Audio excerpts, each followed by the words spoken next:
আজকে আমি চলে আসলাম তোমাকে কাঁচা কাঁঠালের ইচড় বানাই খাওয়াতে। তা চলো ঝটপট রাঁধতে ফেলা যাক।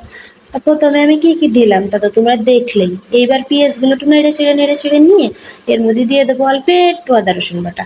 আদা রসুন বাটা দিয়ে একটু নেড়ে চেড়ে নিয়ে এইবার তোমার দিয়ে দেবো হলো একটু জিরে বাটা। এই জিরে বাটাও একটু নেড়ে চেড়ে নিয়ে এবার দেবো এর মধ্যে আমি গুঁড়ো মশলা।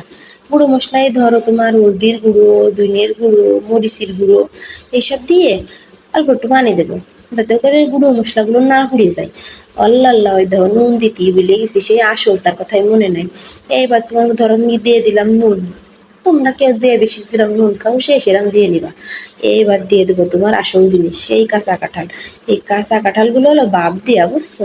আমার শাওরি কাঁঠালের সময় আসলে এরামের কাঁঠাল কেটে ধুয়ে এরাম বাপ দিয়ে আমারে ফাটাই দেয়, আর আমিও ফ্রিজে ধুয়ে বছর বছর খাই।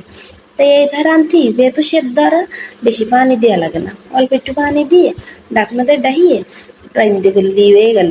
এই দেখতে তোমার ঝোল বেশি ভালো লাগে না, একটু গামা গামা খাতি ভালো লাগে। আমার কাছে তো গোস্তের মতো লাগে। তোমার আর রাইন্দে খাইয়ে দিও, তোমার কাছে ওইরকমই লাগবে না মনে হয়।